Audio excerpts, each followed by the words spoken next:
Let's be a bit more proactive. Companies don't have any sort of policy in place right now. What should be step one, and what kind of resources are there out there for them to turn to, be it company paid resources or free resources, but for everybody sitting in the audience, what are they supposed to do now? I'd say the first thing is make an onboarding and an offboarding checklist. So when you hire someone, when you fire someone, when they leave, whatever, make sure you actually have a checklist. These are all things to do when they start, these are all things to do when they stop. And that can be a simple process. Whatever you're doing now, document it and make sure you're following it. That can be the simplest process you start with.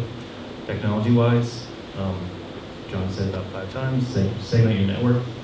It's easy to do if you have a high-quality Wi-Fi router. Dr. John will probably help you out.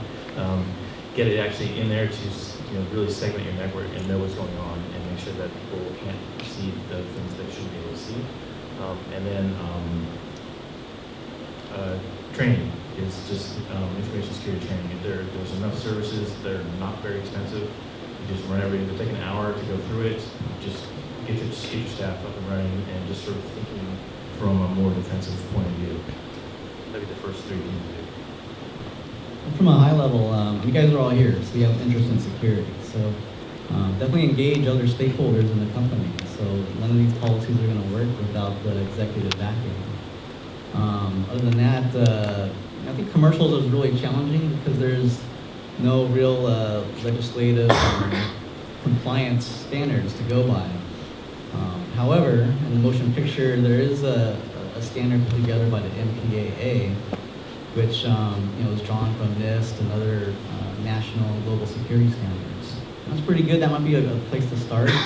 But again, definitely get some executive backing to get your initiative started.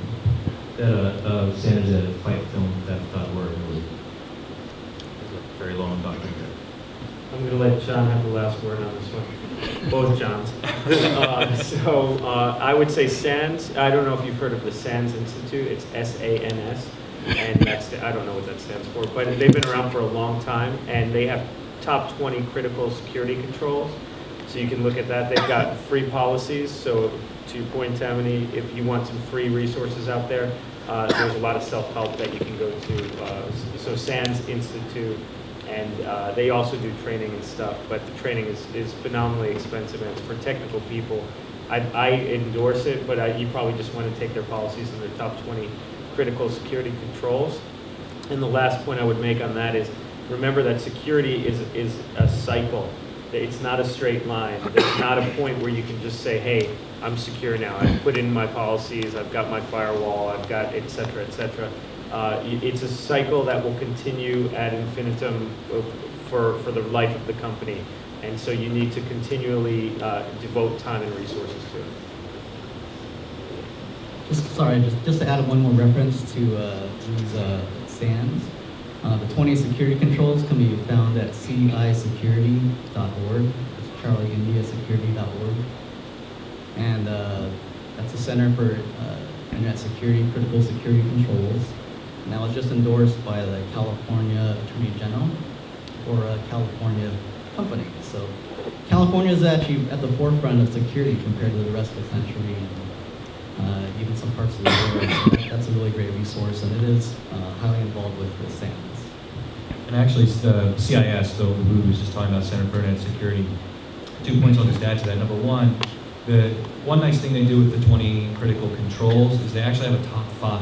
So they even make it that simpler to just say, just do these top 5 things first, worry about everything else later. So again, a couple of us have endorsed it already. I'm going to add my voice to that. Great resource, free resource, a great place to get started. CIS also offers configuration guidance for specific types of operating systems. So if you're using a lot of Macs, for example, they've got guides that you can go and download that'll say, here's how your IT department can, or whoever manages your systems can actually configure this to make it more secure than maybe it is straight out of the box. So great resource, it's a not-for-profit, lots of good stuff there. And I hate to say this because it might cost me more time, but all of you guys have outsourced IT departments that you talk to or you hire. Ask them how secure your network is and what suggestions they have. they're gonna give you some answers. You may not want to read them, but, they're gonna give you the answers. They're the ones to best know how vulnerable your networks are.